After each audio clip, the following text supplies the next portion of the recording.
बिस्मिल्लाहिर्रहमानिर्रहीम। पिता बेटे को ईमान और शैतान की चालों के बारे में सिखा रहे हैं। एक शाम एक पिता अब्दुल्ला और उनका बेटा हमजा मगरिब की नमाज के बाद साथ बैठते हैं। आसमान में तारे चमक रहे हैं और पिता अपने बेटे को ईमान के बारे में एक महत्वपूर्ण सबक देने का निर्णय लेते हैं। पिता शुरू करते हैं, मेरे प्यारे बेटे हमजा, आज मैं तुमसे ऐसी चीज के बारे में बात करना चाहता हूँ जो सोने, चांदी या यहाँ तक कि पूरे संसार से भी अधिक कीमती है। यह अल्लाह का दिया हुआ सबसे बड़ा तोहफा है, ईमान। बिना ईमान के सबसे बड़ी दौलत, सुंदरता और ताकत भी बेकार हैं। लेकिन याद रखो मेरे बेटे, सिर्फ इसलिए कि तुम एक मुस्लिम परिवार में पैदा हुए हो, ये गारंटी नहीं है कि तुम एक मुस्लिम के रूप में मरोगे। ईमान दिल में एक दीपक की तरह है। अगर हम इसकी रक्षा नहीं करते तो शैतान इसे बुझाने की पूरी कोशिश करता है। कुरान और हदीस की चेतावनी। पिता आगे कहते हैं, अल्लाह हमें कुरान में चेतावनी देते हैं, ऐ ईमान लाने वालों, अल्लाह से वैसे डरो जैसे उससे डरने का हक है और तुम्हारी मौत ना आए मगर इस्लाम की हालत में। सूरह अल इमरान 3:102। इसका मतलब है, हमजा, हमें हर दिन अल्लाह से प्रार्थना करनी चाहिए कि वह हमारी ईमान को मौत तक सुरक्षित रखे। शैतान दिन रात हमें इस्लाम से दूर करने की कोशिश करता है। पैगंबर अक्सर दुआ करते थे, हे दिलों को मोड़ने वाले, मेरे दिल को अपने धर्म पर स्थिर रख। मुस्नद अहमद यहाँ तक कि पैगंबर जो अल्लाह के सबसे प्रिय थे अपनी ईमान के बारे में चिंतित रहते थे। तो हम क्या हैं? पहली कहानी, हाफिज और राजकुमारी। पिता कहते हैं, मैं तुम्हें एक युवा व्यक्ति के बारे में बताता हूँ जो कुरान का हाफिज था। लोग उसे अल्लाह की किताब याद करने और धर्मपरायण होने के लिए सराहते थे, लेकिन शैतान कभी हार नहीं मानता। एक दिन उसने एक सुंदर राजकुमारी को देखा। अपनी नजरें झुकाने के बजाय वह उसे देखता रहा जब तक कि उसके दिल में इच्छा नहीं आ गई। शैतान ने फुसफुसाया, यह तो बस एक नजर है, कोई नुकसान नहीं। इच्छा इतनी प्रबल हो गई कि उसने चुपके से उसे एक पत्र भेजा। मुझे बताओ, मैं तुम्हारा कैसे हो सकता हूँ? उसने जवाब दिया, अगर तुम मुझे चाहते हो तो इस्लाम छोड़ दो और ईसाई धर्म स्वीकार कर लो, तभी तुम मुझे पा सकते हो। हमजा, सोचो, एक आदमी जिसके दिल में कहुरान था, जो लोगों को नमाज पढ़ाता था, एक औरत की खूबसूरती के लिए इस्लाम छोड़ दिया। शैतान ने छोटे छोटे कदमों के जरिए उसका अमान चुरा लिया। एक नजर, एक खत, फिर कुफ्र। अल्लाह हमें चेतावनी देते हैं, और शैतान के कदमों का अनुसरण मत करो। वास्तव में वह तुम्हारा स्पष्ट शत्रु है। सूरह अल बकरा 200-168। क्या तुम देखते हो मेरे बेटे, शैतान का रास्ता हमेशा धीरे धीरे होता है, कभी अचानक नहीं। शैतान कितना खतरनाक है। एक व्यक्ति जो कभी नमाज पढ़ाता था, जिसने अपने दिल में कुरान रखा था, एक पल की कमजोरी में अपना ईमान खो बैठा। पैगंबर ने हमें चेतावनी दी थी। वास्तव में शैतान इंसान के अंदर खून की तरह बहता है। सही अल बुखारी, सही मुस्लिम। इसलिए हमें अपनी आंखों की रक्षा करनी चाहिए, अपने दिल की रक्षा करनी चाहिए और सुरक्षा के लिए दुआ करते रहना चाहिए। दूसरी कहानी, गांव में एक धर्मात्मा व्यक्ति। पिता, हमजा, मैं तुम्हें एक धर्मपरायण व्यक्ति के बारे में बताता हूँ जो अपनी ईमानदारी और विश्वास के लिए सम्मानित था। एक दिन एक व्यक्ति को यात्रा करनी पड़ी तो उसने सोचा, मेरी बहन की रक्षा के लिए इस भरोसेमंद व्यक्ति से बेहतर कौन हो सकता है। उसने अपनी बहन को उसकी देखभाल में छोड़ दिया। धर्मपरायण व्यक्ति ने उसे एक अलग कमरे में रखा। शुरुआत में वह आदमी बहुत सावधान था। जब भी खाने का समय होता, वह उसके दरवाजे के बाहर प्लेट रखता, खटखटाता और चला जाता। लेकिन शैतान ने फुसफुसाया, तुम किस तरह के इंसान हो, कम से कम उसे खाना शिष्टता से तो दो। तो उसने उसे सीधे खाना देना शुरू कर दिया। फिर शैतान ने फिर से फुसफुसाया, क्यों सिर्फ खाना देकर जल्दी से चले जाते हो? एक पल बैठो, अच्छे से बात करो, इसमें कोई हानि नहीं है। आदमी ने उसकी बात मानी। धीरे धीरे शैतान ने उसे धोखा दिया, जब तक कि उसने अंततः उसके साथ एक बड़ा पाप नहीं कर दिया, पाप को छुपाने की फुसफुसाहट। इसके बाद आदमी अपराध बोध और उलझन से भर गया। उसने सोचा, मैंने क्या किया? मैं उसके भाई और लोगों का सामना कैसे करूंगा?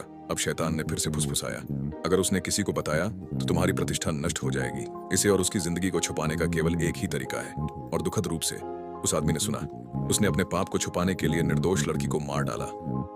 अंतिम जाल। जब गांव वालों को पता चला तो वे भयभीत हो गए।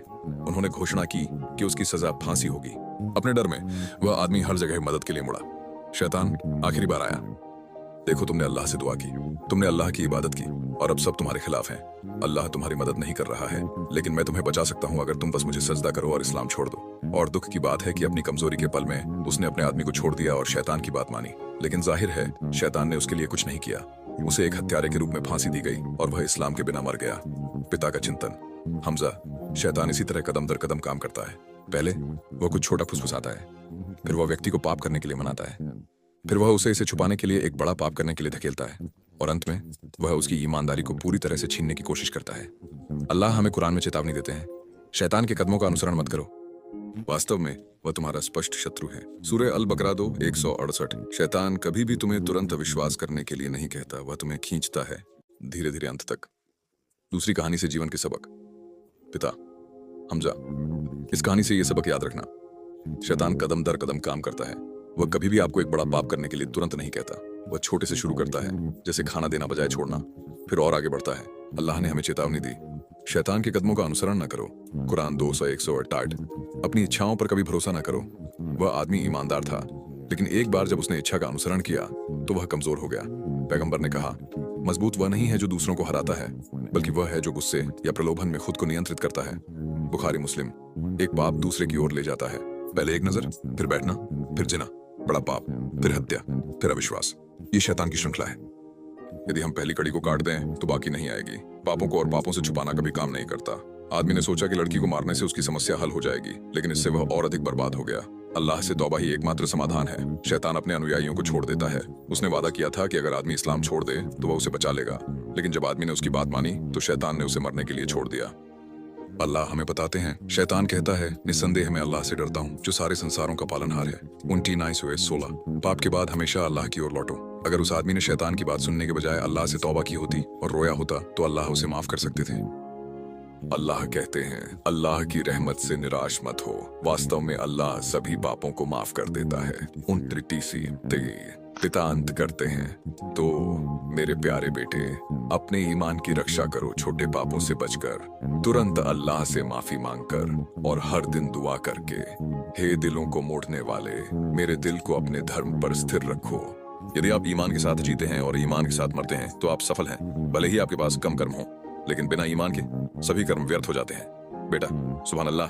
बाबा, अब मैं समझ गया कि शैतान हमें धीरे धीरे कैसे धोखा देता है। मैं कभी सुरक्षित महसूस नहीं करूंगा और मैं हमेशा अल्लाह से अपने ईमान की रक्षा करने के लिए प्रार्थना करूंगा। ईमान की रक्षा के लिए दैनिक दिनचर्या। पिता हमजा। शैतान हमेशा पास होता है, लेकिन अल्लाह ने हमें अपने दिलों की रक्षा के लिए हथियार दिए हैं। यहाँ कुछ दैनिक आदतें हैं जिन्हें आपको अपने ईमान की सुरक्षा के लिए बनाए रखना चाहिए। सुबह फज्र के बाद जमात में फज्र की नमाज पढ़ें। यह आपके दिन की शुरुआत अल्लाह की सुरक्षा के साथ करता है। आयतुल कुर्सी 22:155 पढ़ें। नबी ने कहा, जो कोई इसे सुबह पढ़ेगा अल्लाह उसे शाम तक सुरक्षित रखेगा। अब दुआ करें। दिलों को मोड़ने वाले, मेरे दिल को अपने धर्म पर स्थिर रखो। दिन भर में 5 दैनिक नमाजें पढ़ो। नमाज शैतान और पापों के खिलाफ एक ढाल है। अल्लाह कहते हैं, निस्संदेह नमाज अनैतिकता और गलत कामों से रोकती है। 29:45। अक्सर जिक्र करें, सुभान अल्लाह, अल्हम्दुलिल्लाह, अल्लाहु अकबर। रोजाना 100 बार कहें। अस्तगफिरुल्लाह। माफी मांगना शैतान को कमजोर रखता है। गैर महरम महिलाओं के साथ अकेले रहने से बचें। याद रखें कि पैगंबर ने कहा, कोई भी पुरुष किसी महिला के साथ अकेला नहीं होता, सिवाय इसके कि शैतान उनके बीच तीसरा होता है। देर में जय। मगरिब और ईशा के बाद शाम को सोने से पहले सूरह अल मुल्क पढ़ें। यह कब्र के अजाब से बचाता है। तिरमिजी। सूरह अल बकरा की आखिरी 2 आयतें पढ़ें। 275 से 236। नबी ने कहा, जो कोई उन्हें रात में पढ़ेगा वे उसके लिए पर्याप्त होंगी। बुखारी मुस्लिम। सूरह अल इखलास, अल फलक, अन्नास पढ़ें। अपने हाथों में फूंक मारें और सुरक्षा के लिए अपने शरीर पर मलें। बुखारी मुस्लिम। साप्ताहिक। यदि संभव हो तो सोमवार और गुरुवार को रोजा रखें। रोजा शैतान के प्रभाव को कमजोर करता है और आत्मा को मजबूत करता है। शुक्रवार को सूरह अल कहफ पढ़ें। यह दज्जाल की परीक्षाओं से बचाता है और दिल को मजबूत रखता है। अच्छे मुस्लिम साथियों के साथ रहें। हमेशा उन लोगों के साथ बैठें जो आपको अल्लाह की याद दिलाते हैं। शैतान सबसे कमजोर होता है जब आप नेक लोगों के साथ होते हैं। जीवन भर की आदतें। हमेशा पाप के बाद तुरंत तौबा करें, इंतजार न करें। कहें, अस्तगफिरुल्लाह व अतूबु इलैह। एक अच्छे अंत के लिए दुआ करें, हुस्नुल खातिमा। अल्लाह से प्रार्थना करें कि वह आपकी आत्मा को ईमान के साथ ले। अल्लाह की खातिर दूसरों की मदद करें। अच्छे कर्म शैतान को दूर करते हैं। पिता समाप्त करते हैं, हमजा, अगर आप इन आदतों को अपनी जिंदगी का हिस्सा बना लेंगे तो शैतान का आप पर बहुत कम असर होगा। याद रखें, सबसे मजबूत किला ईमान है और सबसे अच्छा हथियार दुआ है। बेटा, बाबा, मैं इस दिनचर्या को अपनी ढाल बनाऊंगा। इंशाअल्लाह मैं ईमान के साथ जीऊंगा और मरूंगा।